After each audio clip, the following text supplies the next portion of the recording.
ॐ नमो भगवते रामकृष्णाय ॐ नमो भगवते रामकृष्णाय ॐ नमो भगवते रामकृष्णाय ॐ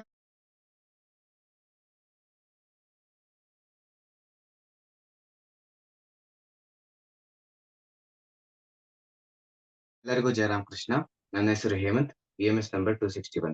ನಾನು 11ನೇ ತರಗತಿಯಲ್ಲಿ ಓದ್ತಾ ಇದ್ದೀನಿ. ನಾನು BMS ಕ್ಲಾಸಿಗೆ ಸುಮಾರು 10 ವರ್ಷಗಳಿಂದ ಬರುತ್ತಿದ್ದೇನೆ. ನಮ್ಮೆಲ್ರಿಗೂ ಮಹಾಭಾರತದ ಕಥೆಗಳು ಗೊತ್ತೇ ಇದೆ. ಅದರಲ್ಲಿ ಮಹಾವೀರ ಅಂತ ಅನ್ಸ್ಕೊಂಡಿರೋ ಕರ್ಣನ್ ಬಗ್ಗೆನೂ ಗೊತ್ತು. ಅವನು ಉಪಯೋಗಿಸ್ತಿದ್ದು ವಿಜಯ ಧನಸ್ಸು ಎಷ್ಟು ಬಲಿಷ್ಠ ಅನ್ನೋದು ಎಲ್ರಿಗೂ ಗೊತ್ತಿಲ್ಲ ಅನ್ಸುತ್ತೆ. ಆ ವಿಜಯ ಧನಸ್ಸು ಯಾರಿಂದ ಯಾರು ಅದನ್ನ ತಯಾರಿಸಿದ್ದು, ಆಮೇಲೆ ಯಾರು ಯೂಸ್ ಮಾಡಿ ಯಾರು ಅದನ್ನ ಇವನು ಕರ್ಣನ್ ಕೊಟ್ಟಿದ್ದು ಅಂತ ಇವತ್ತು ತಿಳ್ಕೊಳೋಣ.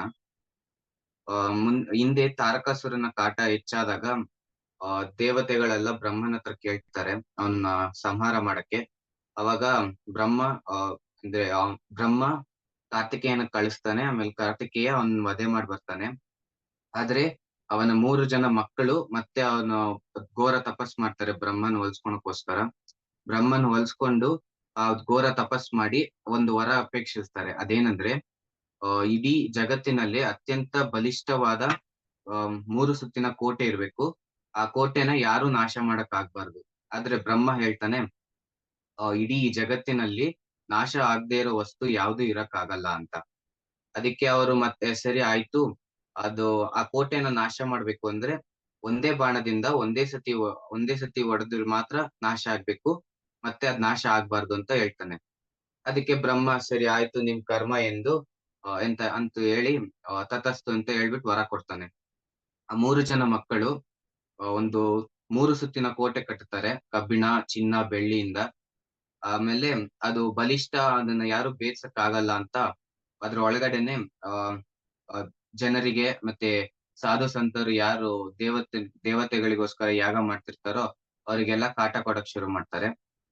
ಇದೆಲ್ಲ ತಿಳಿದು ದೇವತೆಗಳು ಬ್ರಹ್ಮನ ಹತ್ರ ಹೋದಾಗ ಬ್ರಹ್ಮ ನೀವು ಶಿವನ ಹತ್ರ ಕೇಳ್ಬೇಕು ಅಂತ ಹೇಳ್ತಾನೆ.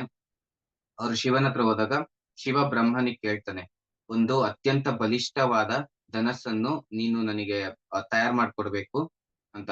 ಅವಾಗ ಬ್ರಹ್ಮಂಗೆ ಅರ್ಥ ಆಗುತ್ತೆ ಗಾಂಡೀವದಂತ ಇನ್ನು ಎಷ್ಟೊಂದು ಬಲಿಷ್ಠವಾದ ಧನಸ್ಸಿದ್ರು ಶಿವ ಇನ್ನೊಂದು ಧನಸ್ ಕೇಳ್ತಿದ್ದಾನೆ ಅಂದ್ರೆ ಅದ್ ಇನ್ನೂ ಶಕ್ತಿಶಾಲಿ ಆಗಿರ್ಬೇಕು ಅಂತ ತಿಳ್ಕೊಂಡು ವಿಜಯ ಧನಸ್ನ ತಯಾರು ಮಾಡ್ಕೊಡ್ತಾನೆ. ಶಿವ ಅದನ್ನ ಉಪಯೋಗಿಸಿ ಆ 3 ಸುತ್ತಿನ ಕೋಟೆ ಅಂದ್ರೆ ತ್ರಿಪುರ ಮತ್ತೆ ಆ 3 ಜನ ರಾಕ್ಷಸರನ್ನ ಸಂಹಾರ ಮಾಡ್ತಾನೆ. ನಂತರ ಆ ಧನಸ್ಸನ್ನು ಶಿವ ಇಂದ್ರನಿಗೆ ಕೊಡ್ತಾನೆ. ಇಂದ್ರ ಅವನ್ ಇಷ್ಟೊಂದು ಯುದ್ಧಗಳಲ್ಲಿ ಇದೇ ಧನಸ್ನ ಉಪಯೋಗಿಸ್ತಾನೆ. ಆಮೇಲೆ ಇಂದ್ರ ಆ ಧನಸ್ನ ಶಿವನ ಆದೇಶದ ಮೇರೆಗೆ ಪರಶುರಾಮನ್ ಕೊಡ್ತಾನೆ. ಪರಶುರಾಮ ಕರ್ಣನಿಗೆಲ್ಲ ವಿದ್ಯೆ ಹೇಳ್ಕೊಟ್ಟ ಮೇಲೆ ಪರಶುರಾಮ ಇವನಿಗೆ ಕರ್ಣನ್ ಕೊಡ್ತಾನೆ. ನಮಗೆಲ್ಲ ಗೊತ್ತಿರೋ ಪ್ರಕಾರ ಕರ್ಣ ಬರೀ ಅವನ ಗುರುವಿಂದ ಶಾಪಗ್ರಸ್ತನಾಗಿದ್ದ ಅಂತ. ಆದ್ರೆ ಕರ್ಣ ಪರಶುರಾಮನಿಂದ ಶಾಪಗಳಿಗಿಂತ ವರಗಳನ್ನ ಹೆಚ್ಚಾಗಿ ಪಡ್ಕೊಂಡಿದ್ದ. ತುಂಬಾ ದಿವ್ಯಾಸ್ತ್ರಗಳು, ಆಮೇಲೆ ವಿಜಯ ಧನಸ್ ಅಂತ ಬಲಿಷ್ಠವಾದ ಧನಸ್ಸನ್ನು ಪಡ್ಕೊಂಡಿದ್ದ.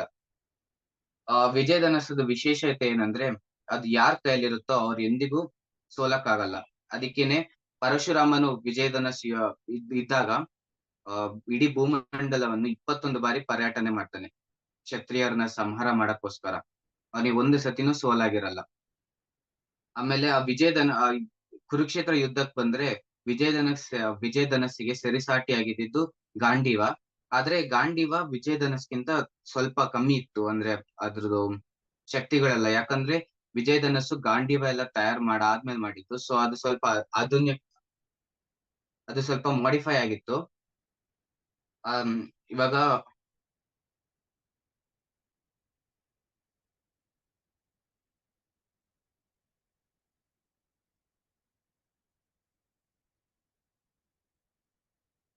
ಕರ್ಣ ಅವನ ಗೆಳೆಯ ಅಂದ್ರೆ ದುರ್ಯೋಧನಗೆ ಒಂದು ಮಾತು ಕೊಟ್ಟಿರ್ತಾನೆ, ಅವನು ಹೆಂಗಾರು ಮಾಡಿ ಅರ್ಜುನನ್ನ ಸೋಲಿಸ್ತೀನಿ ಅಂತ. ಅಂದ್ರೆ ಅವನು ಹೇಳಿದ್ದೇನಂದ್ರೆ ಆ ದುರ್ಯೋಧನನ ಹತ್ರ ಅರ್ಜುನನ್ ಆಮ್, ಅರ್ಜುನನ ಹತ್ರ ಎಲ್ಲಾ ತರದ ದಿವ್ಯಾಸ್ತ್ರಗಳಿವೆ. ಅವನ ಬತ್ತಳಿಕೆ ಅಕ್ಷಯವಾದದ್ದು, ಎಂದಿಗೂ ಅವನ ಹತ್ರ ಇರೋ ಅಸ್ತ್ರಗಳು ಖಾಲಿ ಆಗಲ್ಲ. ಆಮೇಲೆ ಅವನು ಇವಾಗ ಇರೋ ಯೋಧರಲ್ಲಿ ದಿವ್ಯಾಸ್ತ್ರಗಳಿರೋ ಕೆಲವೊಬ್ರೆ ಅಲ್ಲಿ ನಾನು ಮತ್ತೆ ಅವನಷ್ಟೇ ಇವಾಗ ಉಳಿದಿರೋದು. ಅವನ ಸಾರಥಿಯಾಗಿ ಸಾಕ್ಷಾತ್ ಕೃಷ್ಣನೇ ಇದ್ದಾನೆ.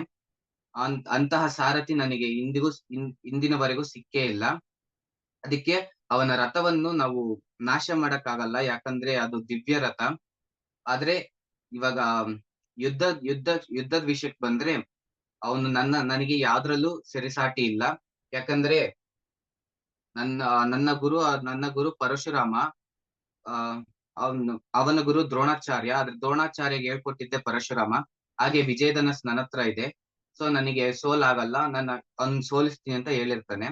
ಅದಕ್ಕೆ ಇದೆಲ್ಲ ಕೃಷ್ಣಂಗ್ ಗೊತ್ತಿರುತ್ತೆ.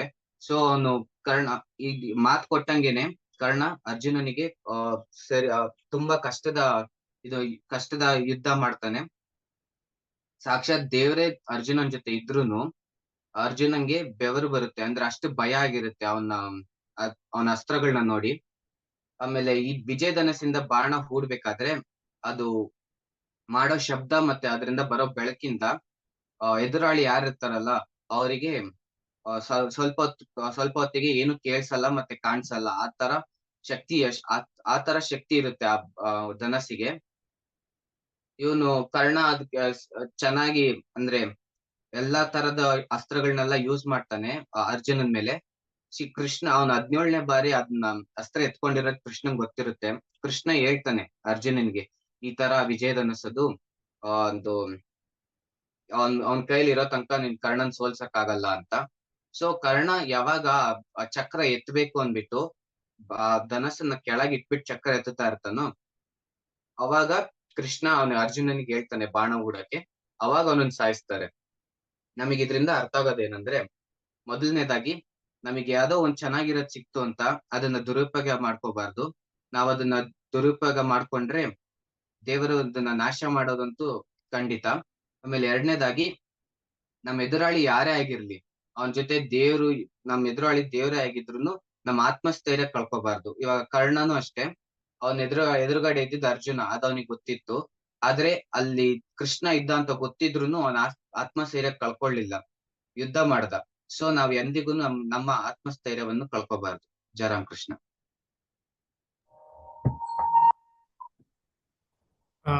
ಜಯರಾಮ್ ಕೃಷ್ಣ ಹೇಮಂತ್, ಮಹಾಭಾರತದ ಒಂದು ಕರ್ಣನ ಒಂದು ಇನ್ಸಿಡೆಂಟ್ ಇದೆಯೋ ಅದನ್ನ ತುಂಬಾ ಲೆಂಗ್ತಿ ಆಗಿರುವಂತ ಒಂದು ಇನ್ಸಿಡೆಂಟ್ ನ ನೀನು ಸಂಕ್ಷಿಪ್ತವಾಗಿ ತುಂಬಾ ಚೆನ್ನಾಗಿ ಹಂಚ್ಕೊಂಡಿದ್ಯಾ. ಇಲ್ಲಿ ಅದಕ್ಕೋಸ್ಕರ ನಿನಗೆ ಎಲ್ಲ ಮಕ್ಕಳ ಸಂಘದ ಪರವಾಗಿ ಎಲ್ಲರ ಪರವಾಗಿ ಒಂದು ಧನ್ಯವಾದಗಳನ್ನ ತಿಳಿಸೋಣ. ಎಲ್ಲ ವಾಲಂಟಿಯರ್ ಕೆಲಸ ಆಗಿ ಸಂಸ್ಕೃತಿ ಮತ್ತು ಸನ್ಮತಿ ಇಬ್ರು ಕೂಡ ಅಷ್ಟು ದೂರದಿಂದ ಶ್ರೀನಿವಾಸ ನಗರದಿಂದ ಇಲ್ಲಿಗೆ ಬಂದು ಬ್ಯಾಂಕ್ ಕಾಲೋನಿಯಿಂದ ಇಲ್ಲಿ ಬಂದು ಎಲ್ಲ ಅರೇಂಜ್ ಮಾಡಿದರೆ ತುಂಬಾ ಸುಂದರವಾದಂತಹ ಹೂವುಗಳನ್ನೆಲ್ಲ ತಂದು ಅವರಿಬ್ರಿಗೂ ಕೂಡ ಮಕ್ಕಳ ಸಂಘದ ಎಲ್ಲ ಪರವಾಗಿ ಧನ್ಯವಾದಗಳನ್ನ ತಿಳಿಸೋಣ. ಹಾಗೆ ಇವತ್ತಿನ ಒಂದು ಥಾಟ್ ತಗೊಂಡಾಗ ನಾವು ಆ ಥಾಟ್ ಬಗ್ಗೆ ಒಂದೆರಡು ಅಂಶಗಳನ್ನ ನಾವು ತಿಳ್ಕೊಳ್ಳೋಣ. ಇವತ್ತು ನಾನು ನಿಮಗೆ ಕಳಿಸಿರುವಂತ ಥಾಟು ಶ್ರೀಮಾತೆಯವರ ಒಂದು ಥಾಟ್ ಅನ್ನ ಕಳಿಸಿದ್ದೀನಿ. ಏನಿಲ್ಲ ಹೇಳ್ತಿದ್ದಾರೆ, ಅದ್ಭುತವಾದಂತ ಒಂದು ಮೆಸೇಜ್ ಅನ್ನು ಶ್ರೀಮಾತೆಯವರು ಕಳಿಸಿದ್ದಾರೆ. ತುಂಬಾ ಚೆನ್ನಾಗಿರುವಂಥದ್ದು. ಮಂತ್ರವು ಶರೀರವನ್ನು ಪವಿತ್ರಗೊಳಿಸುತ್ತದೆ. ಭಗವಂತನ ನಾಮ ಜಪದಿಂದ ಮನುಷ್ಯನು ಪವಿತ್ರನಾಗುತ್ತಾನೆ. ಮಾನವ ರೂಪಿ ಗುರು ಕಿವಿಯಲ್ಲಿ ಮಂತ್ರವನ್ನು ಉಚ್ಚರಿಸಿದರೆ ದೇವರು ಆತ್ಮದಲ್ಲಿ ಸ್ಫೂರ್ತಿಯನ್ನು ತುಂಬುತ್ತಾನೆ ಎಂದು ಬಲ್ಲವರು ಹೇಳುತ್ತಾರೆ. ಈ ಒಂದು ಅಂಶ ನಮ್ಮ ಮಕ್ಕಳ ಸಂಘದಲ್ಲಿ ಎಷ್ಟೋ ಜನ ಮಕ್ಕಳಿಗೆ ಪೇರೆಂಟ್ಸ್ಗೆ ಗೊತ್ತಿರುತ್ತೆ. ಯಾಕೆಂತಂದ್ರೆ ಸುಮಾರು ಜನ ಪರಮಪೂಜ್ಯ ಸ್ವಾಮಿ ಗೌತಮಾನಂದದಿಂದ ಮಂತ್ರ ದೀಕ್ಷೆ ತಗೊಂಡಿದ್ದಾರೆ. ಇಲ್ಲಿ ಹೇಳ್ತಿಲ್ಲ, ಮಾನವ ರೂಪಿ ಗುರು ಕಿವಿಯಲ್ಲಿ ಮಂತ್ರವನ್ನು ಉಚ್ಚರಿಸಿದರೆ ಅಂತ ಶ್ರೀಮಾತೆ ಹೇಳ್ತಾರೆ. ನಮಗೆ ಮಾನವ ರೂಪಿಯಾದಂಥ ಗುರು ಎಲ್ಲರಿಗೂ, ನಿಮ್ಗೆಲ್ಲರಿಗೂ ಎಷ್ಟೋ ಜನಕ್ಕೆ ಗೌತಮಾನಂದರು ಆ ಒಂದು ಮಂತ್ರ ಕೊಟ್ಟಿದ್ದಾರೆ. ಯಾವುದದು? ಆ ಮಂತ್ರ ಏನ್ ಮಾಡುತ್ತೆ? ನಮ್ಮ ಶರೀರವನ್ನು ಪವಿತ್ರಗೊಳಿಸುತ್ತದೆ. ಫಸ್ಟ್ ನಾವು ಶರೀರ ಪವಿತ್ರಗೊಳ್ಬೇಕು, ಆಮೇಲೆ ಭಗವಂತನ ನಾಮ ಜಪದಿಂದ ಮನುಷ್ಯನು ಪವಿತ್ರನಾಗುತ್ತಾನೆ. ಜಯಕಾರದೊಂದಿಗೆ ಇವತ್ತಿನ ಈ 896ನೇ ಸಂಡೇ ಕ್ಲಾಸನ್ನು ಸಮಾಪ್ತಿಗೊಳಿಸೋಣ. ಜೈ ಶ್ರೀ ಗುರುಮಹಾರಾಜಿ ಕಿ ಜೈ. ಜೈ ಶ್ರೀ ಮಹಾಮಾಯಿ ಕಿ ಜೈ. ಜೈ ಶ್ರೀ ಸ್ವಾಮೀಜಿ ಮಹಾರಾಜ್ ಜಿ ಕಿ ಜೈ.